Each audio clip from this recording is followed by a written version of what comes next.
وَلَلْآخِرَةُ خَيْرٌ لَكَ مِنَ الْأُولَى وَلَسَوْفَ يُعْطِيكَ رَبُّكَ فَتَرْضَى۔ ایک سیریز سٹارٹ کی ہے جس کا نام ہے آل ان ون۔ یہ سیریز اسپیشلی ان لوگوں کے لیے ہے جو ابھی نئے نئے دین کی طرف آئے ہیں اور دین کو سیکھنا چاہتے ہیں اور ان کو سمجھ نہیں آ رہی وہ کہاں سے سٹارٹ لیں۔ تو یہ 5 ڈیز کے لیکچر انشاءاللہ آپ کے لیے بہت زیادہ مددگار ثابت ہوں گے انشاءاللہ۔ آج ہمارا ڈے 2 ہے۔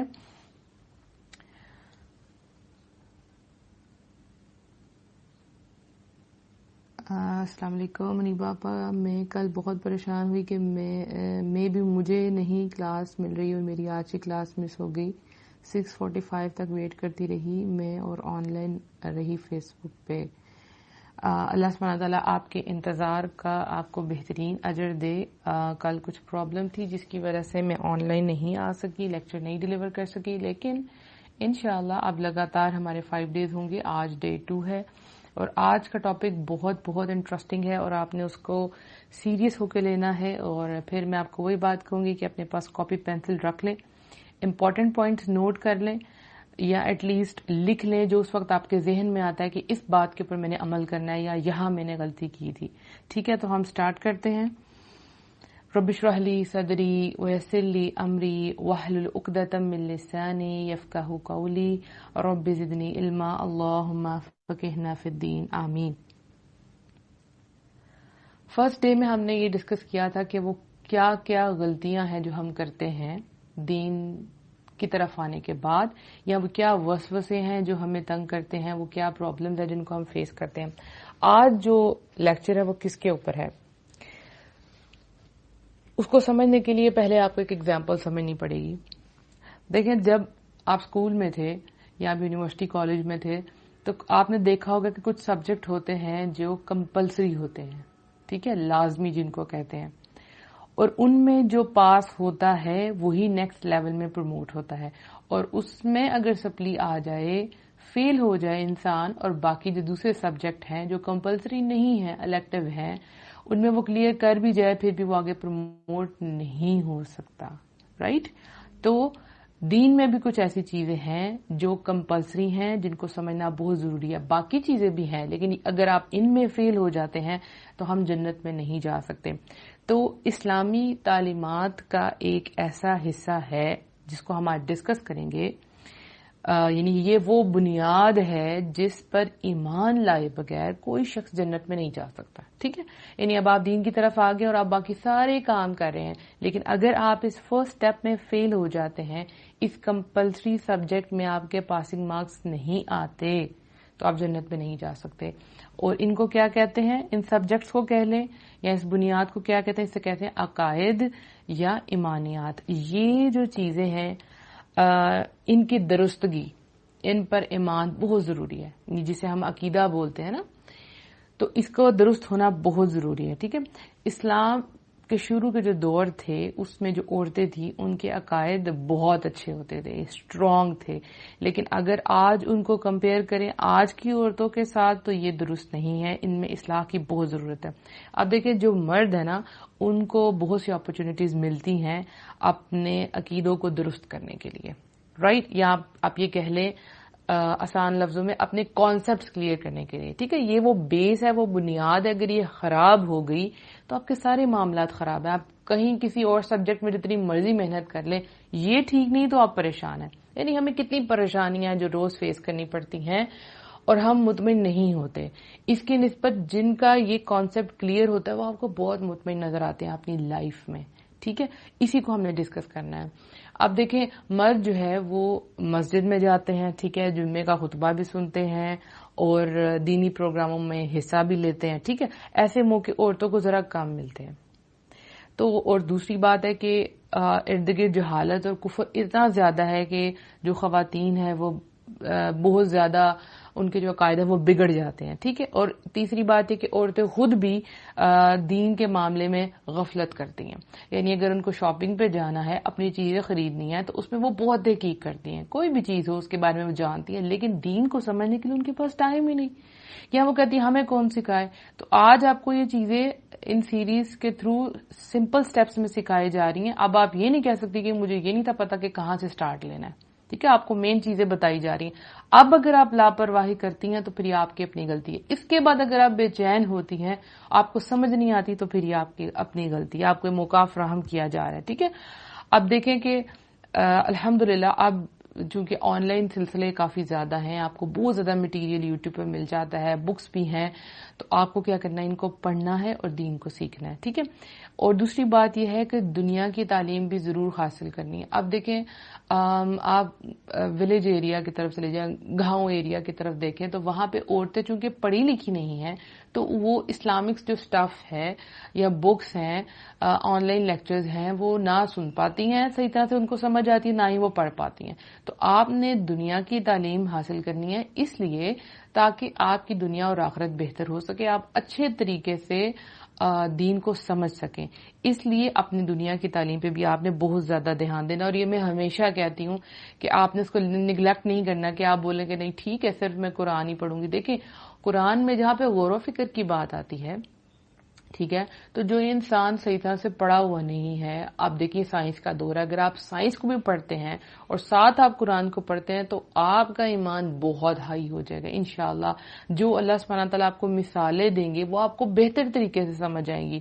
آپ دیکھیں جب آپ سائنس کے اسٹوڈنٹ ہوتے ہیں تو اس میں بھی آپ کو ایگزامپل سے سکھایا جاتا ہے، کریٹو ایکٹیویٹیز مطلب ہوتی ہیں اور آپ کے دماغ کھلتا ہے، آپ کو ایکسپوجر ملتا ہے، آپ باہر جاتے ہیں، آپ اسکول کو یونیورسٹیز میں جاتے ہیں تو زیادہ اچھے طریقے سے چیزوں کی سمجھ آنا شروع ہو جاتی ہے. تو اس لیے میں آپ کو کہوں گی کہ دنیا کی تعلیم ضرور حاصل کریں اور نیت یہی رکھیں کہ مجھے دین کی اچھی طرح سے سمجھ آئے گی انشاءاللہ. تو آج ہم نے جو ڈسکس کرنا ہے وہ کیا ہے، کون سا عقیدہ جس کو درست کرنے کی ضرورت ہے؟ اللہ تعالیٰ پر ایمان، اللہ پر ایمان.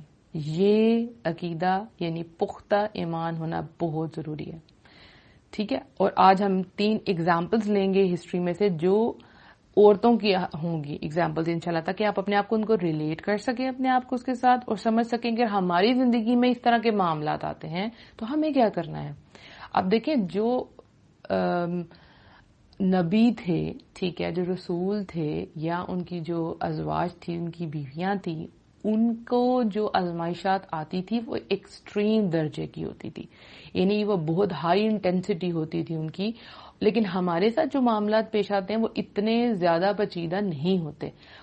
تو ہم نے کیا کرنا ہے، ہم نے سیکھنا ہے ان کی مثال سے کہ ان کے اوپر اتنا ٹف ٹائم آیا اور وہ کیسے سروائیو کر گئی اور کیسے انہوں نے اپنے ایمان کو مضبوط رکھا. تو ہمارے تو کم درجے کے امتحانات ہیں، رائٹ. تو ہم نے کیا کرنا ہے. کئی لوگ یہ کہتے ہیں کہ دیکھیں وہ تو نبی تھے اور وہ ان کی بیویاں تھی، ہمارا ایمان ان جیسا نہیں ہے، یا وہ صحابیات تھی ہمارا ایمان ویسا نہیں ہے، تو آپ ہمیں ان کی ایگزامپلز نہ دیں. ایسے لوگ بہت بڑی غلطی کرتے ہیں. اللہ سبحانہ تعالیٰ نے وہ ایگزامپلز ہمارے لیے سیٹ کی ہیں اور ہمارے لیے ان کو سیو کیا ہے. کیوں؟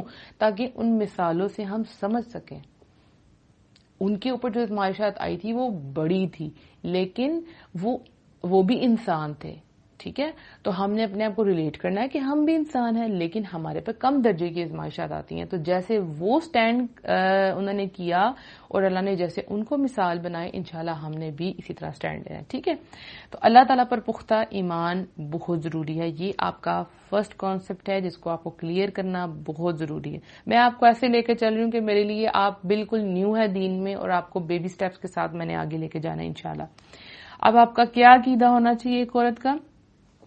کہ اللہ تعالیٰ ہی اس ساری کائنات کے خالق یعنی پیدا کرنے والے، مالک یعنی اون کرنے والے یعنی کہ اس کے کنٹرولر، اس کے بادشاہ اللہ سبحانہ تعالیٰ ہیں، رازق اور سب کو رزق دینے والا بھی اللہ سبحانہ تعالیٰ. اب دیکھیں کتنی آسان سی بات ہے اور ہم بچپن سے پڑھتے ہوئے آ رہے ہیں خالق، مالک، رازق. لیکن اس کو اندر تک آپ نے لے کے جانا ہے کہ مجھے اس دنیا میں لانے والا کون ہے؟ اللہ.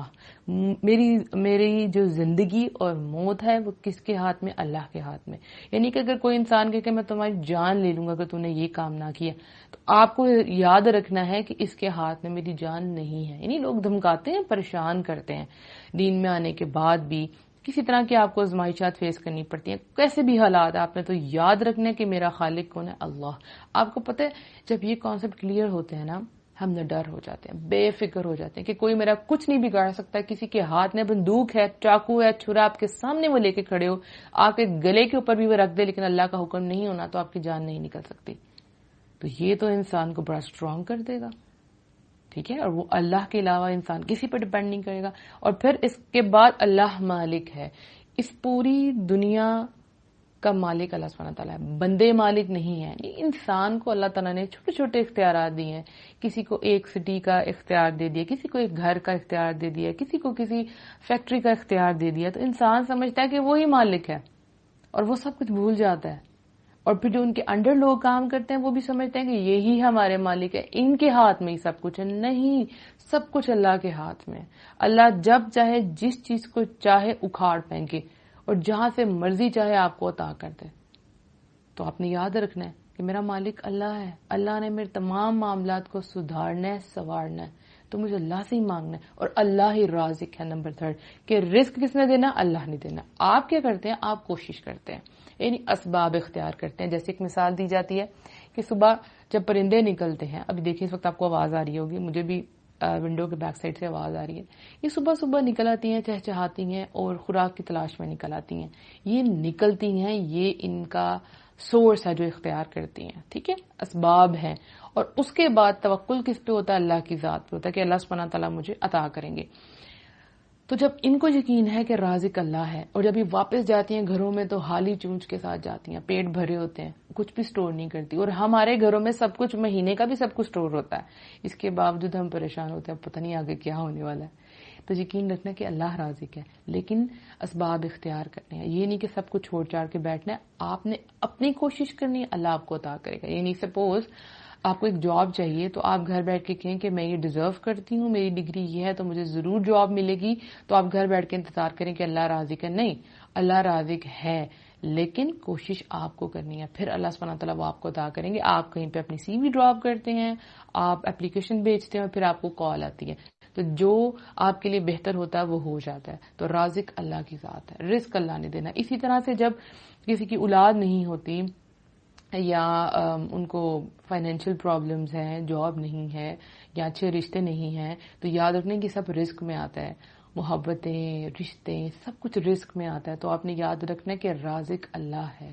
آپ کسی کو دیکھیں خوشحال تو آپ نے اس سے حسد نہیں کرنا.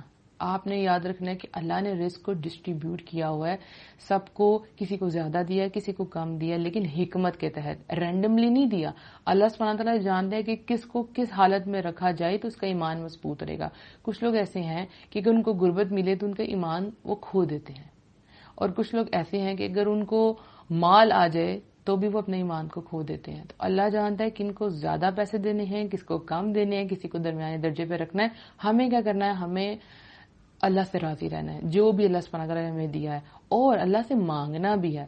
یہ نہیں کہ آپ کے پاس ایک چیز نہیں ہے، سپوز آپ کے پاس گاڑی نہیں ہے، بائک نہیں ہے، گھر نہیں ہے، اور آپ کسی دوسرے کے پاس دیکھتے ہیں تو آپ کہتے ہیں کہ اللہ سبحانہ تعالیٰ راضی ہے، مجھے راضی رہنا ہے، اب مجھے اللہ سے نہیں مانگنا ہے. نہیں، راضی رہنا ہے لیکن اللہ سے مانگنا بھی ہے، کیونکہ اللہ ہی تو رازق ہے.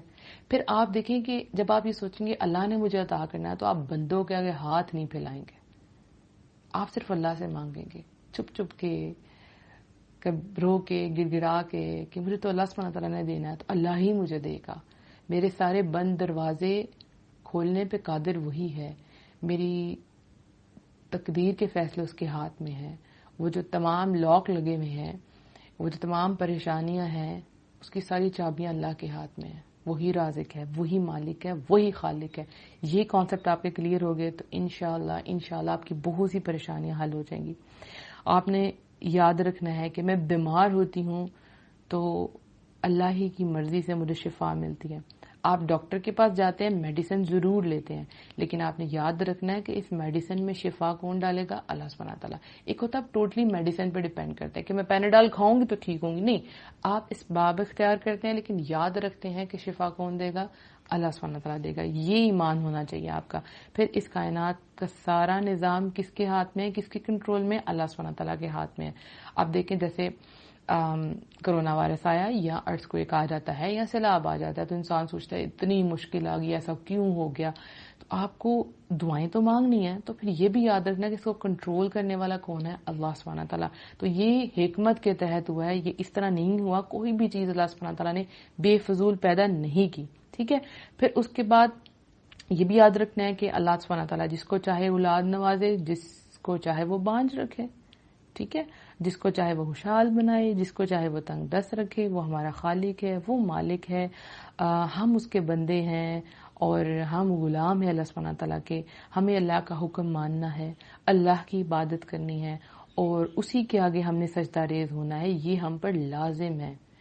اللہ کا حکم ماننا ہے، اللہ کی عبادت کرنا ہے، لیکن کبھی آپ کے دل میں یہ نہ آئے کہ یہ ہم پہ کیوں فرض کیا گیا ہے، تو یاد رکھنا اس میں حکمت ہے۔ کبھی یہ بھی نہیں سوچنا کہ میرے ساتھ ایسا کیوں ہوا، مجھے کیوں نہیں عطا کیا گیا۔ اللہ کی رضا میں راضی رہنا، مانگنا ضرور ہے، گلا شکوہ نہیں کرنا، ٹھیک ہے۔ اللہ کو پکارنا ہے، اللہ سے دعا مانگنی ہے، اللہ ہی سے مدد چاہنی ہے، اور یہ ہم پر فرض ہے۔ اللہ سے مانگنا ہم پر فرض ہے۔ جو اللہ سے مانگتے ہیں اللہ سبحانہ تعالیٰ اسے خوش ہوتے ہیں، اور جو اللہ سے نہیں مانگتا اللہ سبحانہ تعالیٰ اسے ناراض ہوتے ہیں، ٹھیک ہے۔ اب ہم بندوں سے مانگیں گے 1 دفعہ 2 دفعہ 3 دفعہ، وہ بھی تنگ پڑ جائیں گے، وہ آپ کو نہیں دیں گے، اور دوسری بات ہے عزت بھی انسان کی کم ہو جاتی ہے۔ تو اللہ سے مانگنا ہے، کیونکہ ہم نے پہلے یہ پڑھ لیا کہ تمام جو چابیاں ہیں وہ اللہ کے ہاتھ میں، تمام کنجیاں تمام خزانے اللہ کے ہاتھ میں، تو اللہ ہی سے مانگنا ہے۔ پھر ہم جب اللہ سے مدد مانگیں گے وہ غیب سے ہماری مدد فرمائے گا، وہاں سے ہمارے لیے اسباب پیدا کرے گا جہاں سے ہم نے سوچا بھی نہیں ہوگا، کیونکہ آپ غیب پر ایمان لائے ہیں۔ اللہ سبحانہ تعالیٰ آپ کو نظر نہیں آتے، ٹھیک ہے، تقدیر کے فیصلے آپ کو نظر نہیں آتے، لیکن آپ ایمان رکھتے ہیں کہ اللہ نے جو میرے لیے فیصلہ کیا وہ بہترین کیا۔ پھر اللہ سے مدد مانگتے آپ، پھر اللہ سبحانہ تعالیٰ آپ کی مدد کریں گے۔ اب دیکھیے غزوہ بدر میں ہم ہسٹری میں پڑھتے ہیں یہ ساری باتیں، لیکن کبھی غور نہیں کرتے۔ غزوہ بدر میں ہم پڑھتے ہیں کہ مسلمان 313 تھے، ٹھیک ہے، 313، اور جو کافر تھے وہ اس سے ٹرپل تھے، رائٹ، وہ بہت زیادہ تھے، لیکن مسلمان لڑتے ہیں، میدان جنگ میں نکلتے ہیں اللہ پر توکل کر کے۔ پھر اللہ غیب سے کیا مدد کرتا ہے؟ وہ کافروں کی نگاہ میں مسلمانوں کو زیادہ کر کے دکھا دیتا ہے، ٹھیک ہے۔ پھر اللہ سبحانہ تعالیٰ فرشتوں کے ذریعے مسلمانوں کی مدد کرتا ہے، تو وہ نکلے تھے۔ اسی طرح سے ہم نے بھی اسباب اختیار کرنے ہیں اور اللہ سے مدد مانگنی ہے، پھر اللہ سبحانہ تعالیٰ غیب سے ہماری مدد فرمائیں گے، ٹھیک ہے۔ تو ہم نے یاد رکھنا ہے کہ ہم نے اللہ کا حکم ماننا ہے اور اسی کے آگے سجدہ کرنا ہے، یعنی اس کے آگے جھکنا ہے۔ جھکنے کا مطلب یہ ہے کہ اللہ کے ہر حکم کو ماننا ہے، کیونکہ اگر ہم اللہ کے احکام نہیں مانتے تو اللہ سبحانہ تعالیٰ ہم پر غضبناک ہوں گے، ہم پر عذاب آئے گا، اور اس کا مطلب ہے کہ ہم نافرمان ہیں۔ اب ہوگا کیا کہ جب اللہ راضی نہ ہوا، اللہ ناراض ہو گیا، تو دنیا اور آخرت کا تمام نقصان آپ کے لیے، اور اگر اللہ راضی ہو گیا تو دنیا اور آخرت سنور جائے گی۔ اب یہ وہ باتیں میں نے آپ کو بتائی ہیں جو ہم شروع سے پڑھتے ہوئے آئے ہیں۔ آپ سے کیا ڈیمانڈ کی جاتی ہے؟ عمل، دل سے یقین کہ جو باتیں ہم نے پڑھی ہیں ان پہ ہمارا ایمان ہونا چاہیے اور عمل نظر آنا چاہیے، ہماری تمام زندگی کے معاملات میں یہ سب کچھ نظر آنا چاہیے۔ تو آج جو ہے ہم 3 ایگزامپلز لیں گے ان خواتین کی جو جنت کی خواتین ہیں، اور انہوں نے اپنی لائف سے پروف کیا کہ انہوں نے اللہ پر ایمان لایا تو انہوں نے عمل کر کے دکھایا۔ اور آپ کو پتہ ہے عمل کے لیے گراؤنڈز ڈیفرنٹ ہیں، یعنی سب کی آزمائشات ڈیفرنٹ ہے۔ ابھی جب میں آپ کو تینوں واقعات بتاؤں گی تینوں ڈیفرنٹ ہیں، لیکن وہ اسی دنیا سے لیے گئے ہیں۔ انہوں نے اپنے عمل سے پروف کیا کہ اللہ پر جب توکل ہوتا ہے، اللہ پر جب ایمان ہوتا ہے تو کیسے زندگی بدل جاتی ہے، ایمان کی برکت سے کیسے مسائل حل ہوتے ہیں، اور اللہ سبحانہ تعالیٰ پھر ان کو کیسے مثال بناتا ہے۔ اور ان ایگزامپلس کو آپ نے اپنے ساتھ جوڑنا ہے، ریلیٹ کرنا ہے، اور ہمیشہ کوئی بھی مشکل آئے گی تو آپ نے ان کو اپنے ذہنوں میں رکھنا ہے، ریکال کرنا ہے، دوبارہ سے یاد کرنا ہے کہ کیا ہم نے پڑھا تھا۔ اب ایک کیٹیگری وہ ہے جو ان واقعات کو سن کے بھول جاتے ہیں، ایک وہ ہے کہ ان کو اپنے ساتھ جوڑ کے رکھتے ہیں کہ اگر یہ ایگزامپلز ہیں ہمارے لیے تو یہ بہترین نمونے ہیں، ہم نے ان کو دیکھ کے انشاءاللہ اپنی زندگی گزارنی ہے، تو وہ کامیاب ہو جاتے ہیں۔ پھر جیسے ان خواتین کے ساتھ امیزنگ ایکسپیرینسز ہوئے، بہت ڈفرینٹ چیزیں ان کے ساتھ ہوئی، وہی چیزیں انشاءاللہ تھوڑے درجے کی ہمارے ساتھ بھی ہوں گی اور ہم بھی امیز ہو جائیں گے انشاءاللہ۔ تو سب سے پہلے ایگزامپلز ہیں ہمارے سامنے حضرت ہاجرہ علیہ السلام۔ میرے چہرے پہ ایک مسکراہٹ آ گئی کیونکہ آئی لو حضرت ابراہیم علیہ السلام، اور یہ حضرت ابراہیم علیہ السلام کی بیوی تھی، اور ایک بہت عمدہ مثال، زبردست اگزامپل ان کی زندگی سے ہمیں ملتی ہے۔ حضرت ابراہیم علیہ السلام جو اللہ کے خلیل تھے، اللہ کے فرینڈ تھے، جن کو اللہ نے اپنا فرینڈ کہا، اللہ اکبر، یہ ان کی بیوی تھی۔ اللہ کا حکم آتا ہے، یہ سارے واقعات آپ نے پڑھے ہیں، صرف میں آپ کو ایک دفعہ یاد کروا رہی ہوں، اور ان کو ہم ڈیپلی جو ہے وہ سمجھیں گے اور ان کو اپنی لائف میں لے کے آئیں گے انشاءاللہ۔ اللہ سبحانہ تعالیٰ کی طرف سے حکم آتا ہے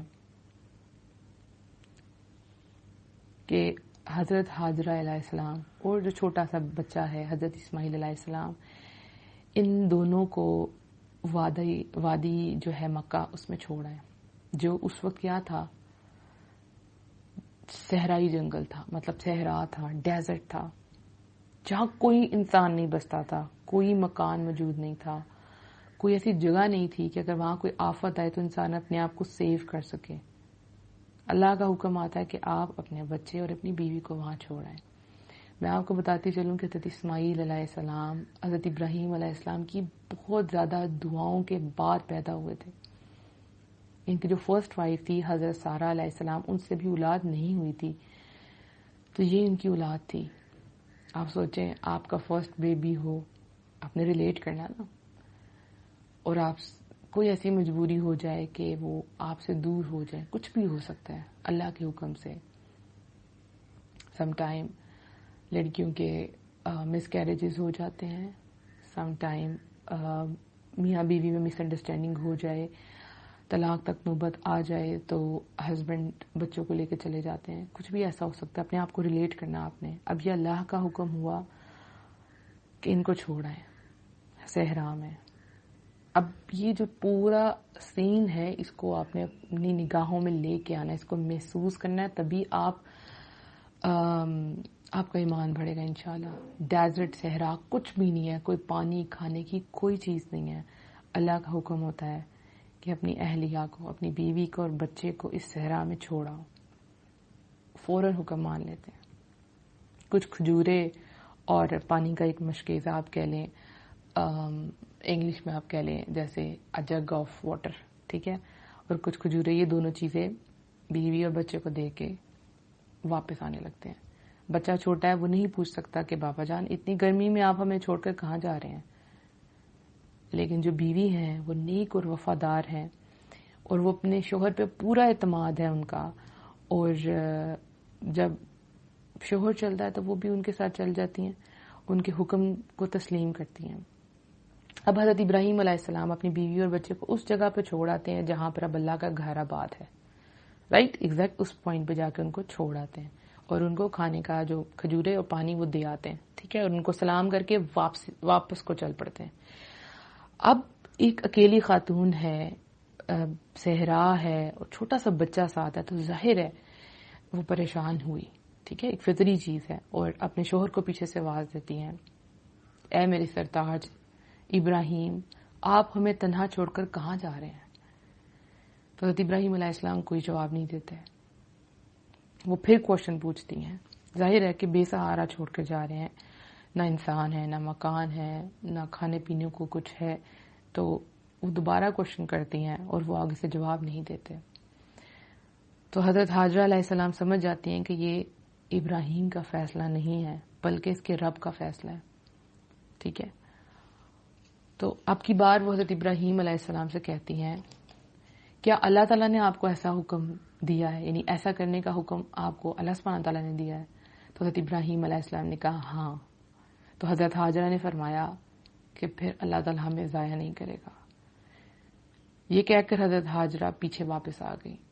یہ ہسٹوریکل ورڈز ہیں، ان کو آپ لکھ لیں، یاد کر لیں، سینے میں سجا لیں، یاد رکھنا ہے. اگر یہ اللہ کا حکم ہے تو پھر اللہ تعالیٰ ہمیں ضائع نہیں کرے گا. یہ ایمان، یہ توکل، یہ یقین ہونا بہت ضروری ہے. اب دیکھیں اس کے بعد وہ سارا واقعہ آتا ہے، وہ میں یہاں ڈسکس نہیں کر رہی، اصل جو چیز سمجھانے کی تھی اس پہ آؤں گی. اس کے بعد آپ کو پتا ہے کہ حضرت اسماعیل علیہ السلام کے قدموں کے نیچے سے زمزم نکلتا ہے. حضرت ہاجرہ علیہ السلام وہاں کیسے پریشان تھی، پانی نہیں تھا، اور پھر وہ صفا مروہ کے درمیان میں چکر کاٹتی ہیں، اور پھر اسی جگہ کو تمام مسلمانوں کے لیے مقدس بنا دیا جاتا ہے. اب جو بھی وہاں جائے گا ان کو انہی حضرت ہاجرہ علیہ السلام کے سٹیپس پر چلنا ہوگا، اور جتنے لوگ آب زمزم پیتے ہیں وہ وہیں سے نکلا تھا. وہ حضرت ہاجرہ علیہ السلام کے ایمان کی برکت ہے. وہاں اللہ کا گھر آباد، آپ دیکھیں سب لوگ وہیں جاتے ہیں اور ترستے ہیں. جیسے ابھی بھی لوگ ترس رہے تھے کہ کرونا وائرس ختم ہو، جلدی سے حرم کے دروازے کھلے اور ہم وہاں چلے جائیں. تو جب آپ وہاں جائیں، اللہ سبحانہ تعالیٰ آپ سب کو موقع دے، ہم سب کو موقع دے، ہم وہاں جائیں، بار بار وہاں کا طواف کریں، بار بار زمزم پئیں، بار بار خانہ کعبہ کو دیکھیں. تو جب آپ صفا اور مروہ کے درمیان میں چکر کاٹیں گے تو اس وقت یاد رکھنا ہے کہ یہاں حضرت ہاجرہ علیہ السلام نے چکر کاٹے تھے، ایک عورت نے. اب ایک عورت کا مقام دیکھیں. اللہ کے نزدیک پرہیزگار وہی ہے، مطلب اللہ کی نظر میں وہی انسان افضل ہے جو جتنا متقی اور پرہیزگار ہے، چاہے وہ پھر عورت ہو چاہے وہ پھر مرد ہو. یہ ایک ایگزامپل اللہ سبحانہ تعالیٰ نے ہمارے لیے سیٹ کی ہے. اب دیکھیں حضرت ہاجرہ علیہ السلام کے ایمان کی برکت، آج بھی لوگ وہاں جا رہے ہیں. یہ کس کی وجہ سے ہوا؟ ان کے ایمان کی وجہ سے ہوا، اللہ پر یقین. اب ہم نے اس کو اپنے آپ سے ریلیٹ کرنا ہے. 1 منٹ کے لیے آپ سوچیں، آپ اس سچویشن میں ہیں، آپ کے ہسبینڈ آپ کو آپ کے بچے کے ساتھ چھوڑ آتے ہیں، آپ کا کیا رویہ ہوگا؟ کیا آپ اس طرح مطمئن ہوں گی جیسے وہ تھی؟ کیا آپ بھی یہی بولیں گی کہ اللہ مجھے ضائع نہیں کرے گا اگر یہ اللہ کا فیصلہ ہے؟ آپ کی کیا حالت ہوگی؟ اس کو ہم نے چیک کرنا ہے. اب اگر ہماری زندگی میں پرابلمز آتی ہیں، ہماری زندگی میں ایسی پرابلمز تو نہیں آتی نا، اتنے ایکسٹریم درجے کی تو نہیں آتی نا کہ آپ کو اٹھا کے صحرا میں چھوڑ دیا جائے بچے کے ساتھ. ایسا تو نہیں ہوتا ہمارے ساتھ. اس سے کم درجے کی پرابلمز آتی ہیں. تو آپ کو کیا ایمان رکھنا ہے کہ یہ اللہ کا فیصلہ ہے، اللہ کی طرف سے ہے، تو اللہ مجھے ضائع نہیں ہونے دے گا. اللہ کی قسم، اللہ آپ کو ضائع نہیں کرے گا، کبھی بھی ضائع نہیں کرے گا انشاءاللہ. آپ دیکھیں جیسے کبھی آپ کو ہاسٹل میں رہنا پڑتا ہے اپنے ماں باپ سے دور، تو آپ بولیں گے نہیں میں نہیں رہ سکتی. یا آپ کو کسی کے گھر کبھی مجبوراً اسٹے کرنا پڑتا ہے، یا آپ کی شادی ہو جاتی ہے، ایک نیا ماحول، ایک نئی جگہ، تو آپ سوچیں نہیں میں ایڈجسٹ نہیں کر پاؤں گی. نہیں، آپ نے یہ سوچنا کہ اللہ کا حکم ہے، اللہ کا فیصلہ ہے، تو اللہ مجھے ضائع نہیں کرے گا. وہ رب میرا ہر جگہ پہ رب ہے. یعنی صحرا میں تھا نا رب حضرت ہاجرہ علیہ السلام کے ساتھ، تو آپ کا رب ہر جگہ آپ کے ساتھ ہے، چاہے آپ اپنے گھر میں ہیں چاہے آپ کسی کے گھر میں ہیں، کہیں پہ بھی جا رہے ہیں آپ کا رب آپ کے ساتھ ہے. اکثر جب عورتوں کی شادی ہونے والی ہوتی ہے تو وہ پریشان ہو جاتی ہیں کہ پتہ نہیں کیسے لوگ ہوں گے، کیسا ماحول ہوگا. تو آپ کو اللہ پر یقین رکھنا ہے، اللہ آپ کو جہاں کہیں لے جائے.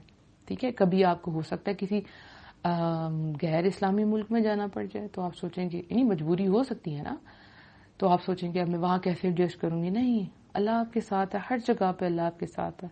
ٹھیک ہے. کئی بچوں کے پیپرز جب ہوتے ہیں لڑکیاں، تو آپ نے دیکھا ہے کہ ان کے رومز چینج کر دیے جاتے ہیں، اپنی فرینڈ سے ان کو دور کر دیا جاتا ہے. کبھی کبھی آپ کا رول نمبر کسی ایسی جگہ پہ، ایسے اسکول میں، ایسے کالج میں آ جاتا ہے جہاں صرف اکیلا آپ کا رول نمبر ہوتا ہے اور باقی سارے آپ کے سینئرز ہوتے ہیں. ایسا ہو جاتا ہے نا کبھی کبھی. تو آپ نے پریشان اور گھبرانا نہیں، آپ نے یاد رکھنا کہ یہ آپ کے لیے بیسٹ اپرچونٹی ہے اور اللہ نے آپ کے لیے جو کیا وہ بیسٹ کیا ہے. یعنی کچھ انہونی ہو جاتی ہے، یاد رکھیں کہ وہ جو ڈفرینٹ چیز ہوئی ہے نا، تو اس کا مطلب اس کا جو نتیجہ ہے وہ بھی ڈفرینٹ ہے، عام لوگوں سے ڈفرینٹ ہے. یعنی آپ کی زندگی میں کوئی بھی ایسا واقعہ ہے، کوئی بھی ایسے حالات آ جائیں جیسے دوسروں کے ساتھ نہیں آئے، تو کہتے ہیں یہ کیا ہو گیا، تو آپ نے سوچنا ہے اس کا ریزلٹ بھی ہوگا کہ یہ کیا ہو گیا، یعنی کہ یہ بہت ڈفرینٹ ریزلٹ ہوگا. اور انشاءاللہ اگر آپ اللہ پہ یقین رکھیں گے تو ریزلٹ بہت پازیٹیو ہوگا. ٹھیک ہو گیا. اچھا جی، اب اللہ کی خاطر کبھی آپ کو کچھ چھوڑنا پڑے، ٹھیک ہے، اور وہ چیز آپ کو بہت پسند ہے اور اللہ کا حکم آ جائے، تو پھر آپ نے اپنے آپ کو دیکھنا ہے کہ آپ کا ایمان کیسا ہے. جیسے آپ اللہ کی خاطر ڈرامے اور فلمیں چھوڑتی ہیں کہ نہیں چھوڑتی، آپ کا ایمان کیسا ہے، رائٹ. اور کبھی کبھی کوئی آپ کو بھی چھوڑ سکتا ہے. جیسے کچھ عورتیں ہوتی ہیں ان کا قصور نہیں بھی ہوتا تو ان کو طلاق دے دی جاتی ہے، ٹھیک ہے. یا آپ دیکھیں کہ اگر ان کے ہسبینڈ کی ڈیتھ ہو گئی ہے، اب وہ اکیلی ہو گئی ہیں. اب کئی لوگ ایسے ہیں کہ وہ ایسے شرکیہ کلمات منہ سے نکالتے ہیں کہ ہمیں اکیلا چھوڑ کے اب ہمیں کون پالے گا. تو یہ ایسے الفاظ نہیں بولنے. اللہ آپ کا رب ہے، اگر آپ کے بچے ہیں تو اللہ سبحانہ تعالیٰ ان کو پالے گا، ٹھیک ہے. اگر آپ کو کوئی چھوڑ بھی گیا تو یاد رکھنا ہے کہ اللہ آپ کو ضائع نہیں کرے گا. اللہ کے حکم سے اگر آپ کے ہسبینڈ کی ڈیتھ بھی ہو گیا تو اللہ ہی پالنے والا ہے. اس وقت جو رزق دے رہا تھا آپ کے ہسبینڈ کو وہ بھی اللہ دے رہا تھا. اب ہسبینڈ کے جانے کے بعد بھی آپ کو رزق ملتا رہے گا کیونکہ رزق تو لکھا جا چکا ہے نا. کوئی سورس ڈفرینٹ ہو سکتا ہے، کسی اور جگہ سے آپ کو مل سکتا ہے، لیکن جو لکھا گیا وہ آپ کو ضرور ملے گا. اچھا، سم ٹائم یہ ہوتا ہے کہ آپ سوچتے ہیں کہ جو میں ڈیزرو کرتی ہوں وہ مجھے نہیں ملا. اب دیکھیں حضرت حاجرہ علیہ السلام کا فرسٹ بیبی ہے، وہ بھی بیٹا ہے. تو سوچیں اگر وہ یہ سوچتی کہ میں ڈیزرو کرتی ہوں کہ میں اپنے ہسبینڈ کے ساتھ رہوں، لیکن میرے ساتھ تو اپوزٹ ہو گیا، مجھے تو علیحدہ کر دیا گیا، لیکن انہوں نے ایسا نہیں سوچا. تو سم ٹائم ایسا ہو سکتا ہے کہ جو آپ چاہتی ہیں ویسا نہ ہو. تو آپ کو ایمان رکھنا ہے کہ اللہ کے پلان بگر ہیں، اللہ کے پلان بہت بڑے ہیں، میری سوچوں سے بہت بڑے ہیں، اور اس میں حکمت ہوگی.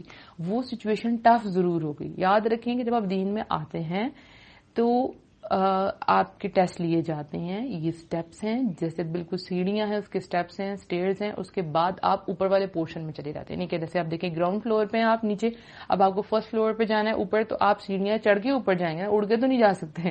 اسی طرح سے ایمان کے بھی درجے ہیں، تو ایک ایک سٹیپ کو پار کرتے ہوئے آپ کو اوپر جانا ہے، پھر آپ اوپر والی منزل پہ پہنچ جائیں گے. اسی طرح جنت کی بھی منزلیں ہیں. جیسے سب سے بڑی جنت جو سب سے اوپر ہے وہ کون سی ہے؟ جنت الفردوس.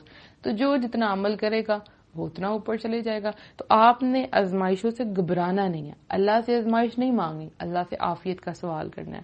لیکن اگر آزمائشات آ جاتی ہیں تو ڈٹ جانا ہے اور جم جانا ہے کہ اللہ سبحانہ تعالیٰ یہاں سے ضرور میری خیر نکالنے والا ہے.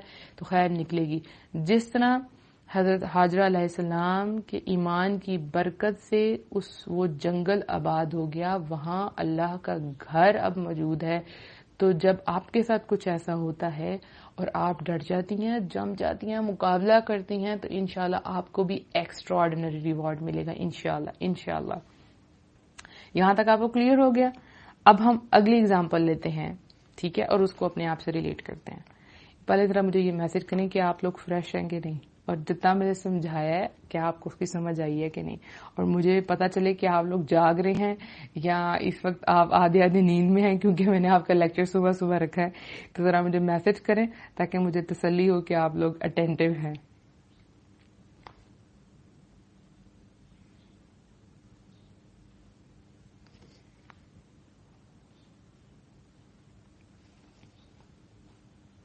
الحمدللہ الحمدللہ الحمدللہ، بہت اچھا لگا، ماشاءاللہ تبارک اللہ.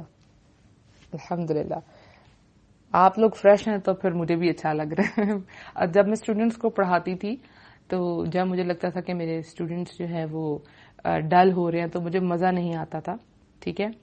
تو میں ان کو فریش کرنے کے لیے کوئی بات کر لیتی تھی تاکہ وہ پھر دوبارہ سے انرجیٹک ہو کے پڑھ سکے، کیونکہ میں کہتی تھی سیڈ فیسز آپ کے ہوں گے تو میں نہیں آپ کو پڑھا سکتی، اس طرح مجھے مزہ نہیں آئے گا. سو الحمدللہ آپ جاگ رہے ہیں اور آپ اٹینٹو ہیں، الحمدللہ. اب نیکسٹ ایگزامپل کی طرف چلتے ہیں، ٹھیک ہے. نیکسٹ ایگزامپل ہے گریٹسٹ لیڈی کی، حضرت خدیجہ رضی اللہ عنہا. حضرت خدیجہ رضی اللہ عنہا کون تھی؟ آپ سب جانتے ہیں. مکہ کی ایک بہت معزز تاجر بزنس مین کی بیٹی، جن کو ہم اب بزنس وومن بھی کہتے ہیں، اور ان کا خاندان بہت شریف تھا، اخلاقی اعتبار سے بھی بہت زیادہ مشہور تھا. اور ان کی جو بیٹی تھی، یعنی حضرت خدیجہ کی بات کریں نا ہم، تو تاجر کی جو بیٹی تھی، بزنس مین کی جو بیٹی تھی حضرت خدیجہ رضی اللہ عنہا، وہ طاہرہ اور سیدہ کے لقب سے بھی پکاری جاتی تھی. بہت پاک اور گریٹسٹ لیڈی، رائٹ.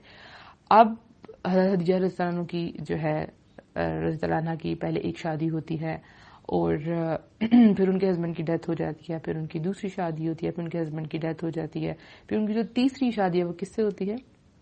حضرت محمد صلی اللہ علیہ وآلہ وسلم. اور یہ نبی صلی اللہ علیہ وآلہ وسلم کی پہلی بیوی تھی، رائٹ. اور یہ بھی بتاتی چلوں کہ جب تک یہ دنیا میں رہی یعنی حیات رہی، نبی صلی اللہ علیہ وآلہ وسلم کی یہی ایک واحد بیوی رہی. ان کے جانے کے بعد باقی شادیاں ہوئی، لیکن ان کے ہوتے ہوئے صرف یہی ان کی بیوی تھی. اور ان سے 2 بیٹے ہوئے اور 4 بیٹیاں ہوئی. رائٹ. اچھا جی، اب ہم آتے ہیں واقعے کی طرف. نبی صلی اللہ علیہ وآلہ وسلم پہ وحی آنے سے پہلے یعنی نبوت سے کچھ عرصہ پہلے نبی صلی اللہ علیہ وسلم غار حرا میں جا کر اکیلے اللہ کی عبادت کیا کرتے تھے. رائٹ.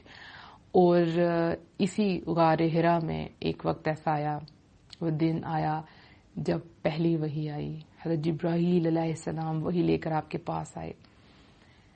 تو نبی صلی اللہ علیہ وآلہ وسلم کی زندگی کا یہ پہلا ایکسپیرینس تھا جب انہوں نے ایک نورانی مخلوق کو اپنے پاس آتے دیکھا اور دیکھا کہ ان سے گفتگو کر رہے ہیں. ٹھیک ہے، یہ بہت انوکھا واقعہ تھا. اب یہ دیکھیں، آپ عام چیز نہیں ہے. آپ بولیں کہ اچھا فرشتے آئے، نہیں. امیجن کریں سپر نیچرل چیز، کوئی ایسی چیز جس کے 500 پر ہیں. اللہ اکبر، کیسی امیزنگ. آپ گھبرا جائیں گے نا. تو حضرت محمد صلی اللہ علیہ وسلم کو حضرت ابراہیم علیہ السلام نظر آئے، ان کو دیکھا انہوں نے، پھر ان کو وحی کا سارا آپ کو یاد ہے واقعہ. اب جب نبی صلی اللہ علیہ وآلہ وسلم گھر آئے تو کیا ہوا، یہ ہم ایک صحیح بخاری کی ایک حدیث ہے جس کو حضرت عائشہ رضی اللہ عنہا نے روایت کیا، اس کو ہم پڑھتے ہیں. ٹھیک ہے. حضرت صلی اللہ علیہ وآلہ وسلم پہلی وحی کی آیتیں حضرت جبرائیل علیہ السلام سے سن کر اس حال میں غار حرا سے واپس تشریف لائے کہ آپ صلی اللہ علیہ وآلہ وسلم کا دل اس انوکھے واقعے سے کانپ رہا تھا. آپ حضرت خدیجہ رضی اللہ عنہا کے پاس آئے اور فرمایا کہ مجھے کمبل اڑا دو، مجھے کمبل اڑا دو، یعنی میرے پر کمبل دے دو. وہ کانپ رہے تھے نا. اہل خانہ نے کمبل اڑا دیا. جب آپ کی گھبراہٹ دور ہوئی تو آپ نے اپنی بیوی حضرت خدیجہ رضی اللہ عنہا کو تفصیل کے ساتھ اپنا یہ واقعہ سنایا، یعنی بتایا کہ کس طرح فرشتہ آیا اور کیا کچھ ہوا، اور فرمانے لگے کہ مجھے اپنی جان کا خوف لاحق ہو گیا ہے. آپ کی بیوی حضرت خدیجہ رضی اللہ عنہا نے آپ کو حوصلہ دیا اور کہا کہ آپ کا یہ خیال صحیح نہیں، اللہ کی قسم. یہ دھیان سے سنیں. انہوں نے کہا اللہ کی قسم اللہ آپ کو کبھی رسوا نہیں کرے گا. آپ تو کنبہ پرور ہیں، بے کسوں کا بوجھ اٹھاتے ہیں، مہمان نوازی کرتے ہیں، مشکل وقت میں حق بات پر ڈٹ جاتے ہیں. Historical words. ایک بیوی، وہ بھی عام بیوی نہیں ہے، حضرت محمد صلی اللہ علیہ وسلم کی بیوی، ان کو کیا چیز بتا رہی ہیں، کیا ان کو اللہ پر توکل ان کا تو تھا، ان کو آپ بتا رہی ہیں کہ ہمیں اللہ پر توکل کرنا ہے، اللہ سے بہتری کی امید رکھنی ہے. کتنی خوبصورت باتیں انہوں نے کہی کہ آپ تو لوگوں کا بوجھ اٹھاتے ہیں، آپ فیملی کے ساتھ اتنے اچھے ہیں، آپ جو ہے سب کی مدد کرنے والے ہیں، تو آپ ایسا خیال نہ کریں کہ ایسا نہیں ہوگا، آپ کو پر امید رہنا ہے. تو اللہ پر پختہ ایمان رکھنے والی عورت کا یہی رویہ ہوتا ہے کہ مشکل وقت میں وہ اللہ پر خود بھی بھروسہ کرتی ہے اور دوسروں کو بھی اللہ ہی سے خیر کی آس لگانے کی نصیحت کرتی ہے کہ آپ کو اللہ پر توکل کرنا ہے. یہ عام بات نہیں ہے. ٹھیک ہے. ہسٹری میں ایسے بہت سے واقعات ہوئے ہیں جہاں گھر بار، خاوند، اولاد، ان سب کو چھوڑنا پڑا تو عورتوں نے چھوڑا ایمان کی خاطر. اور آپ کو پتہ ہے ایمان کی خاطر سب سے پہلی جو شہادت تھی، یعنی شہادت کا درجہ پانے والی بھی ایک خاتون تھی، ایک عورت تھی، حضرت سمیہ رضی اللہ عنہا. اللہ اکبر. انہیں مکہ مکرمہ میں ابو جہل نے نیزہ مار کر شہید کیا تھا. پہلی عورت جو شہید ہوئی، یعنی پہلی انسان آپ کہہ لیں، مرد بھی نہیں، پہلی عورت تھی. وہ کون تھی؟ حضرت سمیہ رضی اللہ عنہا. اتنی خوبصورت اگزامپلز ہیں نا ہسٹری میں عورتوں کی، اور ہم نے کبھی دھیان ہی نہیں دیا اپنے اوپر کہ ان خواتین نے اتنا کام کیا ہے، تو ہم بھی ایک عورت ہیں تو ہمیں بھی کرنا چاہیے. ایک عورت کیسے اپنے ہسبینڈ کو کنسول کرتی ہیں، کیسے ان کو حوصلہ دیتی ہیں مشکل وقت میں، حالات میں، اور کہتی ہیں کہ اللہ پر یقین رکھنا ہے. تو ہم ایسا کیوں نہیں کرتے؟ اگر ہمارے پاس ہمارے ارد گرد ایسے حالات ہو جاتے ہیں، دیکھیں آپ کے گھر والے ہیں تو آپ نے ان کو حوصلہ دینا ہے. ٹھیک ہے. دیکھیں آپ کے ہسبینڈ ہیں، سپوز وہ کہتے ہیں کہ اب ہم دین پر آ گئے، ہمیں دین کی سمجھ آ گئی، اب ہم نے حرام نوکری چھوڑنی ہے. سپوز آپ کے ہسبینڈ بینک کی نوکری چھوڑتے ہیں اور آپ کو پیسوں کی کمی آ جاتی ہے، تو آپ کو کیا کرنا ہے؟ اپنے ہسبینڈ کو کہنا ہے کہ آپ یقین رکھیں اللہ پر، ہم اللہ کے لیے کر رہے ہیں، ہمیں اللہ پر توکل ہے، تو اللہ ضرور راستہ نکالے گا، اور اللہ نکالتا بھی ہے۔ یہ نہیں کہ آپ پہلے 1 لاکھ کما رہے تھے سپوز بینک سے، ٹھیک ہے، آپ کے ہسبینڈ، اور ظاہر ہے آپ کے اخراجات بھی اسی طرح تھے، اب آپ کی نوکری ختم ہوگی، اب جو آپ کو نئی نوکری ملی ہے وہ 30-40 ہزار کی ہے، تو آپ ایک سمجھدار عورت، آپ نے اپنے آپ کو پروف کرنا ہے، آپ نے اسی میں اپنا خرچہ چلانا، آپ نے یاد رکھنا کہ ہمارے لیے امپورٹنٹ چیز ہے کہ ہم حلال کمائیں، ہمارے بچوں کے رگوں میں خون جو ہے اس کا ایک ایک قطرہ حلال کی کمائی پہ ہو۔ حرام کی کمائی پہ پلنے والے بچے نافرمان ہوتے ہیں، اور کوئی خیر نہیں ہوتی، گھر میں برکت نہیں ہوتی، لڑائی جھگڑے ہوتے ہیں، کوئی خوشی نہیں ہوتی، اور کوئی خیر کا کام نہیں نکلتا، اور وہ بچے بھی آپ کے لیے صدقہ جاریہ نہیں بنتے۔ تو حلال کی کمائی تھوڑی بھی ہے نا تو اس میں بہت برکت ہے۔ اب آپ دیکھیں، اگر آپ کچھ ایسے ملک میں ہے، سپوز غیر مطلب اسلامی ملک ہے، ٹھیک ہے، اب وہاں پہ آپ کے ہسبینڈ کو ایک جاب آفر ہوتی ہے جو کہ شراب کی ہے، رائٹ، آپ کو کہا جاتا ہے کہ آپ کو شراب کی بوتلیں بنانی ہے یا اس کے اوپر لیبل لگانا ہے، یا آپ ایک سٹور اوپن کرتے ہیں اور آپ کو کہا جاتا ہے کہ آپ اس سٹور کو چلانا چاہتے ہیں تو ہماری شراب کو آپ نے پروموٹ کرنا ہے، یا آپ کے ہسبینڈ آلریڈی کسی ایسی کمپنی میں جاب کرتے ہیں جہاں پہ شراب کا کاروبار کیا جاتا ہے، اور آپ کے ہسبینڈ کہتے ہیں کہ نہیں، اب مجھے یہ چھوڑنا ہے، یا آپ ان کو خود کہتے ہیں کہ دیکھیں جو بھی بات ہے، ہمارے آخرت کا حساب کتاب اللہ سبحانہ تعالیٰ نے لینا ہے، ہم حرام کی کمائی نہیں کر سکتے، تو آپ کو you have to quit this job, آپ اس کو چھوڑنا پڑے گا، آپ کو لیو کرنا پڑے گا اس جاب کو، ہم یہ کمائی نہیں کر سکتے، تو آپ نے ان کو یہ حوصلہ دینا ہے۔ حضرت خدیجہ رضی اللہ عنہا جس طرح نبی صلی اللہ علیہ وآلہ وسلم کو تسلی دیتی ہیں، یہ ایک عورت کا کردار ہے۔ آپ کا بیٹا ہے، آپ کا بھائی ہے، آپ کا باپ ہے، آپ کے چاچو ہیں، آپ کے ماموں ہیں، کوئی بھی رشتہ ہے آپ کے ارد گرد، آپ نے یہ نہیں سوچنا کہ یہ مرد ہیں تو چلو یہ خود ہی ہینڈل کر لیں گے، نہیں، ہر ایک کی زندگی میں کوئی کمزور لمحہ آ سکتا ہے، اور خاوند کو اسپیشلی اپنی بیوی کی طرف سے سپورٹ کی بہت ضرورت ہوتی ہے۔ اگر بیوی اس کو سپورٹ نہیں کرتی، اس کو سمجھاتی نہیں ہے، اس کا ساتھ نہیں دیتی، تو وہ زندگی میں پرسکون نہیں رہ سکتا، ایک زندگی خوشحال نہیں گزر سکتی۔ عورت ڈیمانڈ کرتی رہتی ہے، مجھے یہ چاہیے، مجھے یہ چاہیے، تو پھر خاوند ڈیمانڈ نہیں پوری کرتا تو وہ حرام کاموں کی طرف چلا جائے گا، ٹھیک ہے، کہ کسی طرح میں اپنے بچوں کی، اپنی بیوی کی ضروریات کو پورا کر دوں۔ تو آپ کو یہ جتنے رشتے میں نے آپ کو بتائے، ان سب کو کنسول کرنے کا موقع ملے تو آپ نے ضرور کرنا ہے۔ کبھی ایسے بھی حالات ہو سکتے ہیں آپ کو کچھ نظر نہیں آ رہا، ٹھیک ہے، ظاہری حالات ایسے ہیں کہ آپ کو لگتا ہے کہ نہیں صحیح ہو سکتا، تو میں اپنے ہسبینڈ کو کیسے جھوٹا تسلی دوں؟ نہیں، یہ جھوٹی تسلی نہیں ہے، یہ اللہ پر یقین ہے، یہی تو ایمان ہے، یہی تو غیب پر یقین ہے کہ نہیں، اللہ معاملات صحیح کر دے گا، اللہ ہمیں ضائع نہیں کرے گا، ہم جو کچھ کریں ہم اللہ کے لیے کر رہے ہیں۔ اب کئی ایسی خواتین ہیں جو اپنے بچوں کا اسکول چینج کرواتی ہیں، وہ کہتی ہیں کہ یہاں پہ کو ایجوکیشن ہے، یعنی لڑکے اور لڑکیاں اکٹھے پڑھتے ہیں، سو میں نے اپنی بچی کو اسکول میں نہیں پڑھانا، تو آپ اسکول چینج کرتی ہیں، کبھی آپ کو فیس زیادہ دینی پڑتی ہے، یا آپ کو کوئی کمپلیکیشن ہوتی ہے، یا بہت لانگ ڈسٹینس پہ آپ کی بچی کا اسکول ہے، تو آپ نے پریشان نہیں ہونا، آپ یہ سب کچھ ایمان بچانے کے لیے کہہ رہے ہیں کہ آپ کے بچوں کا ایمان محفوظ رہے، تو اللہ آپ کی بچیوں پہ اپنا کرم کرے گا، ان کی عزت ہوگی، ان کی آبرو کی حفاظت کرے گا، اور ان کو ایسا نالج اور ایسی کامیابی اور ایسا بلند مقام عطا کرے گا جو باقی بچیوں کو نہیں ملا۔ آپ کو ہو سکتا ہے کچھ لوگ کہیں کہ نہیں کوئی بات نہیں، خیر ہے۔ اب دیکھیں جو نان مسلم کنٹریز ہیں ان میں دیکھیں کہ جو کو ایجوکیشن ہے اس میں اور بہت برائی ہیں۔ ایک تو ہے نا کہ ہمارے پاکستان میں بھی کو ایجوکیشن کا سسٹم ہے، اور جو باہر ہے وہ اس سے بھی بدتر ہے، کیونکہ وہاں پہ آپ کے بچوں کے ساتھ جو بچے پڑھے ہیں نا وہ مسلمان نہیں ہیں۔ ایک تو یہاں کی بات ہے نا، میں بھی باہر کی بات کر رہی ہوں۔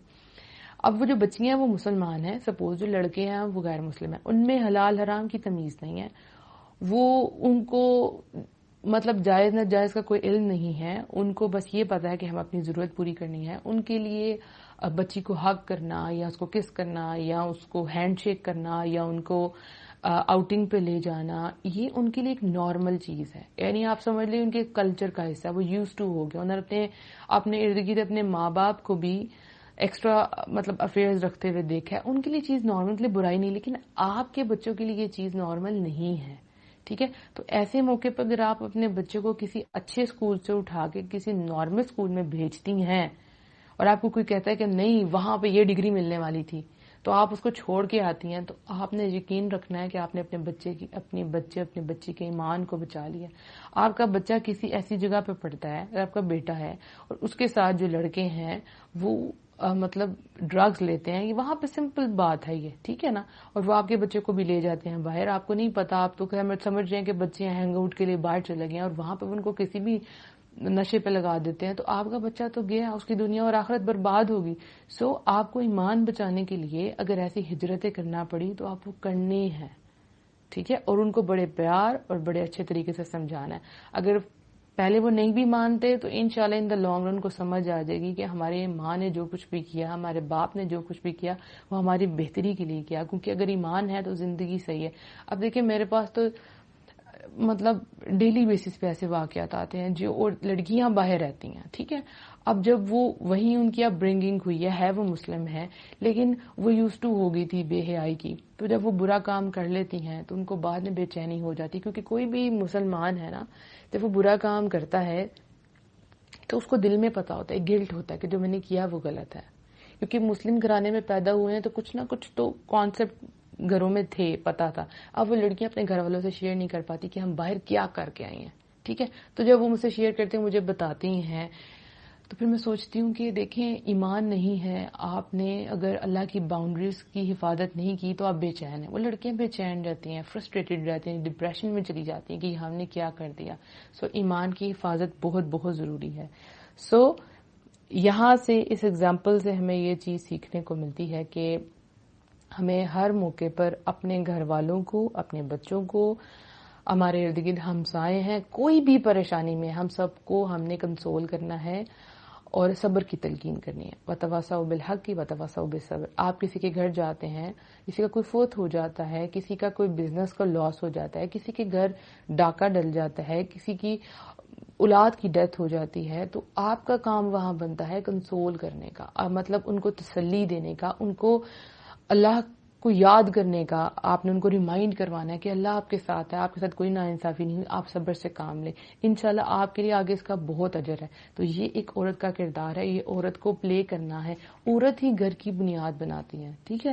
میں اکثر لیکچرز میں کہتی ہوں کہ خاوند کماتا ہے، ٹھیک ہے، لیکن جو تربیت کرتی ہے نا گھر کی وہ عورت کرتی ہے، اس کو چلانا عورت کو ہوتا ہے. اگر ایک عورت جس کا دل ایمان سے بھرپور ہے، جو اللہ کی محبت میں اس کا دل دھڑکتا ہے، تو وہ جو گھر کو سمیٹتی ہے، گھر کو چلاتی ہے، وہ گھر کا ماحول ہی کچھ اور ہوتا ہے. اور ایک عورت جس کو اللہ کا ڈر نہیں ہے، اللہ کی باؤنڈریز کا خیال نہیں ہے، وہ بے پرواہ عورت ہوگی، وہ گھر کو بگاڑ دے گی، وہ نسلوں کو بگاڑ دے گی. تو آپ کا اور میرا ٹھیک ہونا بہت ضروری ہے. اب اگلی اگزامپل ہم لیتے ہیں جو لاسٹ اگزامپل ہے انشاءاللہ، اور اس کو جب ماں باپ محسوس کریں گی تو یقین کریں کہ آپ کی آنکھوں میں آنسو آ جائیں گے. بہت خوبصورت اگزامپل ہے. اگزامپل ہے حضرت عمر بن عبد العزیز رحم اللہ کی والدہ کی، ٹھیک ہے، حضرت عمر بن عبد العزیز رحم اللہ کی والدہ کی، ٹھیک ہے. حضرت عمر بن خطاب رضی اللہ عنہ جو کہ مسلمانوں کے خلیفہ تھے، ٹھیک ہے. آپ یوں سمجھ لیں، اگر کسی کو سمجھ نہیں آتی تو آپ سمجھ لیں کہ جیسے ملک کا ایک پریزیڈنٹ ہوتا ہے، رائٹ، وہ خلیفہ تھے مسلمانوں کے. اب آپ رات کو بھیس بدل کر مدینہ کی گلیوں میں گشت کر رہے تھے. آپ نے بچپن میں سنا ہوگا واقعہ، میں صرف اس کو آپ کو ریکال کروا رہی ہوں. رات کو وہ اپنا بھیس بدل کے گلیوں میں چلتے تھے، دیکھتے تھے لوگوں کے حالات. اور ایک دن جب وہ گئے تو تھک گئے تو ایک مکان کی دیوار سے ٹیک لگا کر بیٹھ گئے، ٹھیک ہے. رات کا وقت ہے، ٹھیک ہے، اندھیرا ہے اور آپ ٹیک لگا کے بیٹھ گئے. اور آپ کے ساتھ کون ہے؟ آپ کے ساتھ ایک آدمی ہے، ٹھیک ہے، اور ان کا نام کیا ہے؟ حضرت اسلم، ٹھیک ہے، رحم اللہ. اگر آپ کو نام نہیں بھی یاد ہوتے تو صرف آپ یہ یاد رکھیں کہ حضرت عمر بن خطاب رضی اللہ عنہ کے ساتھ ایک آدمی تھے، ٹھیک ہے. کیونکہ آپ کو سارا واقعہ کیسے پتا چلا، یہ انہی کے تھرو پتا چلا، ٹھیک ہے. اب آدھی رات کا وقت ہے، وہ بیٹھ گئے. جس دیوار کے ساتھ آپ ٹیک لگائے بیٹھے ہوئے تھے، یعنی حضرت عمر بن خطاب رضی اللہ عنہ، اس گھر سے باتوں کی آواز آ رہی تھی. گھر میں ایک عورت اپنی بیٹی سے کہہ رہی تھی، بیٹی اٹھو اور دودھ میں جا کر پانی ملا دو، دودھ زیادہ ہو جائے گا اور اس طرح ہم زیادہ پیسے کمائیں گے. تو بیٹی کیا جواب دیتی ہے, اماں جان آپ کو علم نہیں کہ خلیفہ نے کتنی سختی کر رکھی ہے. ماں نے کہا کیا سختی کر رکھی ہے؟ بیٹی نے کہا خلیفہ نے یہ اعلان کر رکھا ہے کہ دودھ میں پانی ملا کر فروخت نہ کیا جائے ورنہ سخت سزا دی جائے گی. تو ماں کہتی ہے بیٹی اس وقت عمر خلیفہ تمہیں نہیں دیکھ رہا, لہٰذا تم دودھ میں پانی ملا دو, خلیفہ کو کچھ خبر نہیں ہوگی. اب اگلے ورڈز اگین ہسٹوریکل یاد کر لیں. بیٹی کا جواب زبردست, اماں جان اگر عمر خلیفہ مجھے نہیں دیکھ رہا تو کیا ہوا, آسمان والا تو مجھے دیکھ رہا ہے.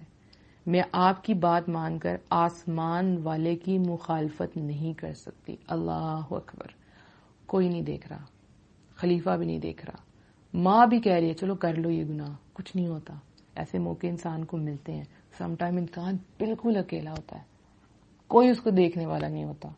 آپ سپوز آپ رات کو اگر آپ کے ہاتھ میں موبائل ہے تو آپ کے پاس اپرچونٹی ہے, کوئی آپ کو نہیں دیکھ رہا. بے شک آپ مذہبی بھی ہیں تو کون سا کوئی آپ کو دیکھ رہا ہے, آپ کہیں کوئی بات نہیں, میں دین والی ہوں, کسی کو کیا پتا لگ رہا ہے کہ میں موبائل پہ کیا برائی دیکھنے لگی ہوں. لیکن کیسا اللہ کا خوف کہ اللہ تو دیکھ رہا ہے. تو وہ بیٹی کا کہتی ہیں آسمان والا تو مجھے دیکھ رہا ہے. کتنا زبردست ایمان ہے.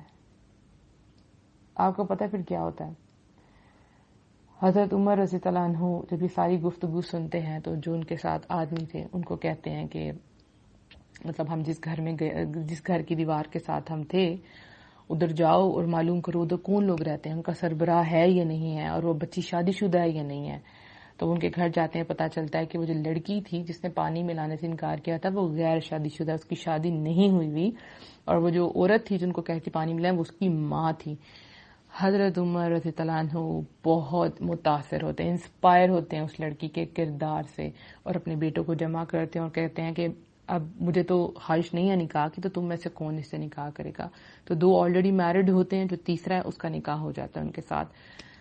اور ان سے پھر کون سی اولاد پیدا ہوتی ہے, حضرت عمر عبدالعزیز, حضرت عمر بن عبدالعزیز. ان کو ہسٹری یاد کرتی ہے. یہ جو بیٹا تھا جو اتنی رحمتوں والا تھا, اتنی برکتوں والا تھا, وہ کہاں سے اس نے جنم لیا, کس کے پیٹ سے اس نے جنم لیا؟ اس عورت کے پیٹ سے جس نے اللہ کا ڈر رکھا تھا. اب اس میں سے بہت ہی خوبصورت مثالیں ہمارے لیے آتی ہیں, ٹھیک ہے, کہ جب ہم کوئی بھی عمل کرتے ہیں, ٹھیک ہے, تو آپ کو سب سے امپورٹنٹ چیز جو ذہن میں رکھنی وہ ہے اللہ کا ڈر, کہ اللہ مجھے دیکھ رہا ہے, میں وہ گناہ والی لائف کو چھوڑ آئی ہوں, رائٹ. اب میں وہ کام نہیں کر سکتی چاہے مجھے کوئی دیکھ رہا ہے یا مجھے نہیں دیکھ رہا, چاہے میں اکیلی ہوں, میرا اللہ تو مجھے دیکھ رہا ہے. اور اگر آپ کو کوئی اکساتا ہے دوبارہ سے, آپ پردہ کر رہی ہیں, آپ کو کہتا ہے چھوڑ دو پردہ, ادھر کون سے تمہارے ماں باپ دیکھ رہے ہیں, ریسٹورینٹ میں آ گئی اتارو, شادی ہال میں اتارو, کھاؤ, ایزی ہو, کیا تم نے اپنے آپ کو پابند بنا لیا پردے کا؟ آپ کہتی ہیں نہیں یہ تو میں اللہ کے لیے کر رہی ہوں, اپنے گھر والوں کے لیے نہیں کر رہی, میں اپنے شوہر کے لیے نہیں کر رہی, میں اپنے بھائیوں کے لیے نہیں کر رہی, میں ان کے ڈر سے نہیں کر رہی, میں تو اللہ کے لیے کر رہی ہوں, تو اللہ تو مجھے دیکھ رہا ہے. تو آپ ہر برے کام سے بچ جائیں گے. یہ ایمان ہونا چاہیے آپ کے اندر. اور جو تقوی اختیار کرتا ہے, اللہ سے ڈرتا ہے, اللہ اس کے سارے مسئلے حل کر دیتا ہے. میں نے آپ کو کہا نا آپ کے سارے مسئلے حل ہونے والے, اگر آپ نے ان تین ایگزامپلس کو یاد رکھا تو اللہ کا ڈر سب سے بڑی چیز ہے. جو اللہ کو ناپسند ہے اس کو چھوڑ دینا, چاہے گھر والوں کو وہ چیز کتنی بھی پسند ہو. ماں کیا کہتی ہے, آپ پانی ڈالو بزنس بڑھ جائے گا, پیسے آ جائیں گے, دودھ زیادہ ہو جائے گا. وہ کہتی ہیں نہیں.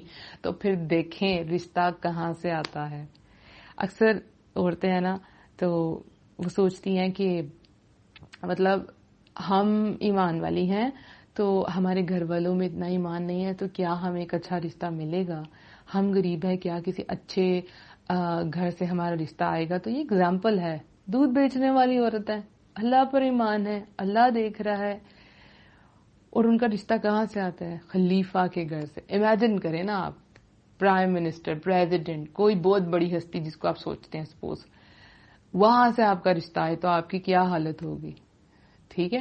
تو جب اللہ پر ایمان رکھتا ہے, اللہ سے ڈرتا ہے, اللہ کی سنتا ہے, اللہ اس کے لیے رستے کھولتا جاتا ہے. تو جب بھی آپ کے دین پہ آنے کے بعد آپ کے گھر والے آپ کو دوبارہ پیچھے موڑنے کی کوشش کرتے ہیں یا آپ کو کہتے ہیں کہ یہ چھوڑ دو، تو بڑے آرام اور پیار سے آپ نے ان کو سمجھانا ہے آپ نے اپنے ایمان کا سودا نہیں کرنا، یہ دنیا کی جو خواہشات ہیں ان کو پیچھے رکھنا ہے، آپ نے سودا کرنا ہے جنت کا۔ کہیں میں تو اپنی روح کو، اپنی زندگی کو بیچ آئی ہوں اللہ کو، یعنی دے آئی ہوں، مطلب میں سودا کر رہی ہوں جنت کا کہ اللہ یہ تیری ہے، یہ تیرے حکم پہ چلے گی اور اس کے جواب میں مجھے جنت چاہیے اور تیرا سب سے بڑی تیرا دیدار چاہیے، تیری خوشنودی چاہیے کہ تو مجھ سے راضی ہو جائے، پھر آپ کی دنیا اور آخرت سنور جائے گی۔ تو یہ 3 ایگزامپلس تھی جو میں نے آپ سے ڈسکس کی کہ دین میں آنے کے بعد سب سے بڑی جو کمی ہے وہ اسی چیز کی، ہم سب کچھ پڑھ لیتے ہیں، آپ دیکھ لیں ہم نماز پڑھ رہے ہیں، روزہ رکھ رہے ہیں، سب کچھ کر رہے ہیں، لیکن وہ اندر ایمان مضبوط نہیں ہوتا، بڑے کوشچن آتے ہیں، منیبا ہماری دعائیں قبول نہیں ہو رہی، ہم اتنے پریشان ہیں۔